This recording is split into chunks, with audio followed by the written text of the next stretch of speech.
By the grace of God, the King of England, Lord of Ireland, Duke of Normandy and Aquitaine, and Count of Anjou, archbishops, abbots, earls, barons, justices, foresters, sheriffs, governors, officers, all bailiffs, and faithful subjects.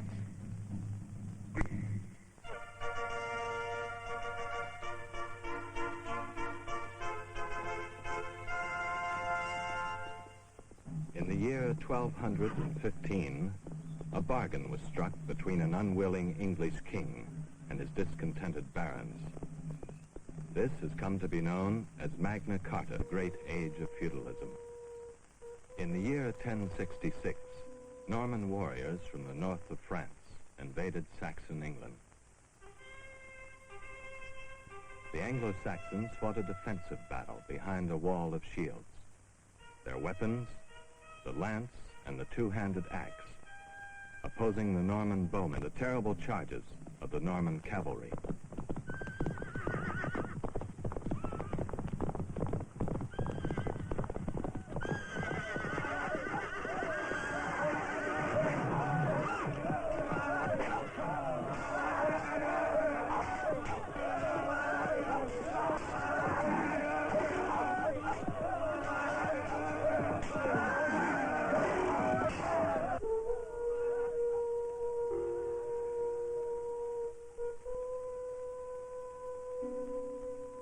The Anglo-Saxons were defeated at the Great Battle of Hastings, and for the next 100 years, England was to be ruled by the Norman French. The first of the Norman rulers, William the Conqueror. If any man know what manner of man the Conqueror was, then will we describe him.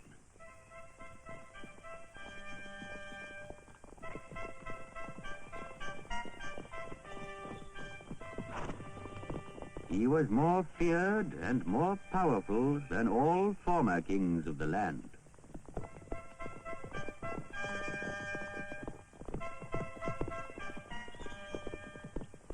The land of Britain was under his sway.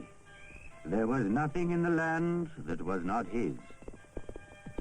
He loved wild beasts as though he were the father of wild beasts.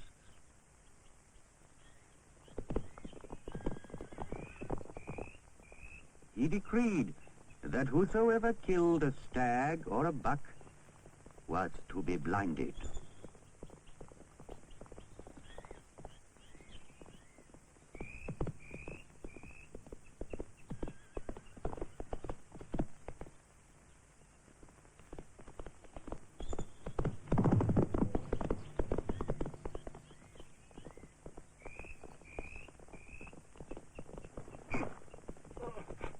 Very lamentable indeed was the downfall of our dear country, England. All were reduced to such a state of woe and slavery that it was considered a disgrace to be called an Englishman.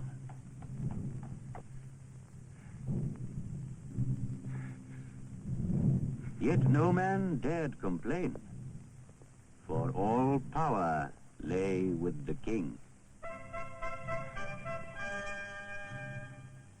Thus, William the Conqueror. He had, besides conquering the land and its people, introduced a new form of feudalism into Britain. Anglo-Saxon kings had held England with loose reins, but William took firm possession of all the land. Now the king distributed these English lands among those warriors who had fought with him at Hastings. But none owned land but the king. His barons held it by his favor, and must wield if they would keep their possessions. William's landholding barons had, out of their vast estates, distributed land to their own vassals or followers. Such was the ancient custom of feudalism. But William the Conqueror made his own rules. As Roger of Wendover, a 13th century historian, continues, Now, at length, the king sent to his men all over England to ascertain what lands he possessed therein, and how much revenue. Thus, William decreed that a great survey be made. His purpose? To tax not only his barons, but his barons' vassals. William's nobles objected to this survey, called the Domesday Book. They expected to render military service to the king in exchange for their estates. This was a time-honored feudal custom. But with a Domesday survey, William set aside an equally time-honored custom of feudalism, the right of the local lord to tax his own tenants. But the king would hear no complaints, and thus he extorted from his subjects many marks of gold. He was fallen into covetousness, and greediness he loved withal. Whether he had become greedy or not, William the Conqueror had created in the crown a powerful central government.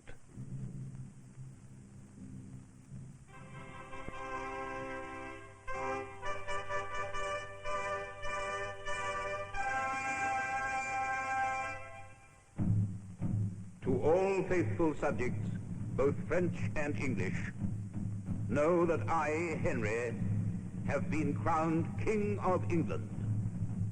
Henry I promised much in his coronation charter, but the nobles who placed him upon the throne got more than they had bargained for.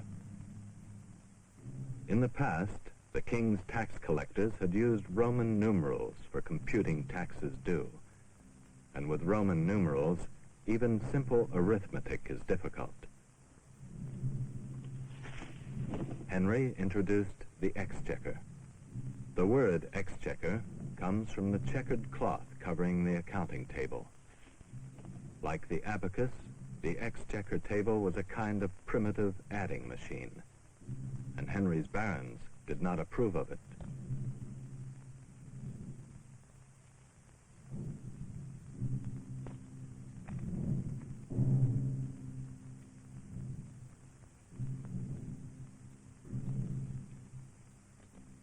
In times past, crown monies had been collected irregularly.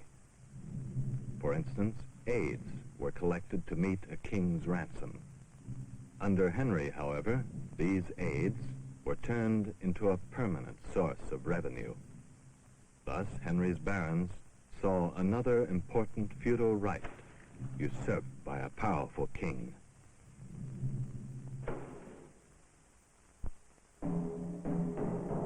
When Henry was dead, Stephen, his nephew, now tempted God and seized the crown of the kingdom. For the people of England, the reign of Stephen was a tragic time of dissension and civil war.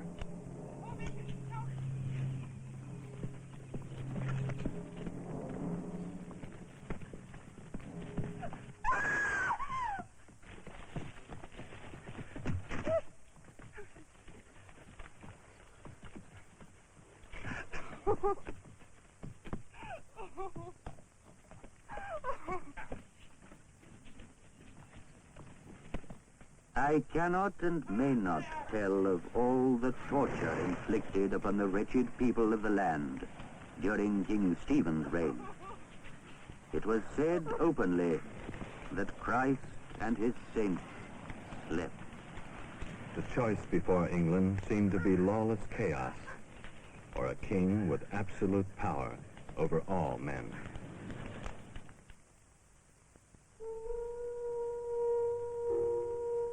Now there was great tranquility in England, for the love which the people felt for Henry Plantagenet, their future sovereign. But this great tranquility did not last long under Henry II's rule. To replenish the royal treasury, Henry must find new ways to raise money.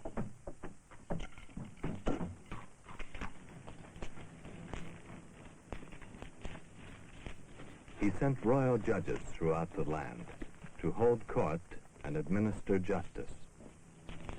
Such odium there lies sheltered in the avarice of kings. Our Henry Plantagenet bethinks himself so sturdy he recks not. Under the old feudal system, the local barons had administered local justice. Now the king sought to take over this task, and something more, the money collected as fines. Thus, as time went on, Henry's exchequer became a storehouse of grievances, as well as gold.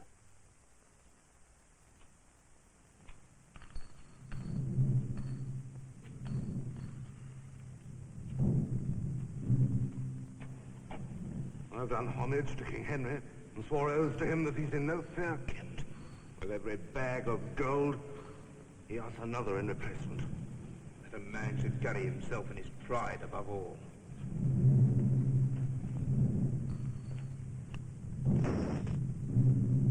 And in this way did gold and the power of gold come to the king.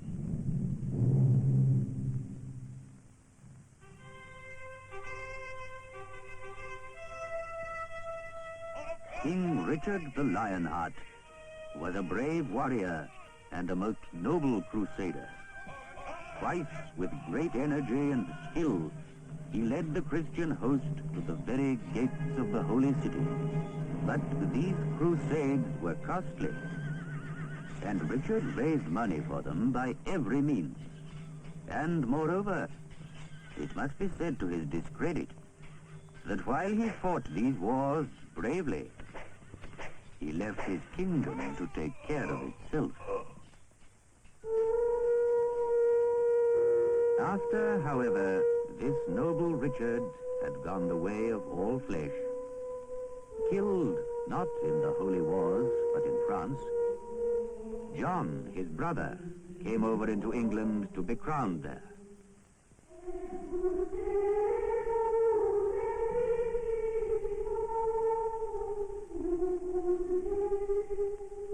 And on the 27th of May, in the year of our Lord, 1199, Hubert, Archbishop of Canterbury, placed the crown upon his head.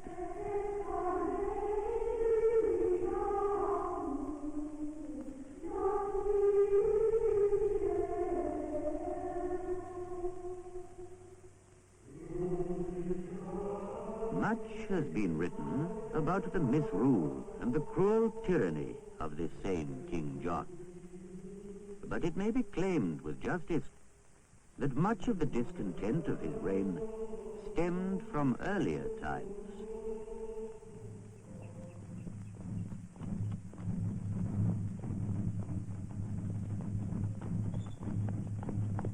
William I had conquered England and introduced new forms of feudalism.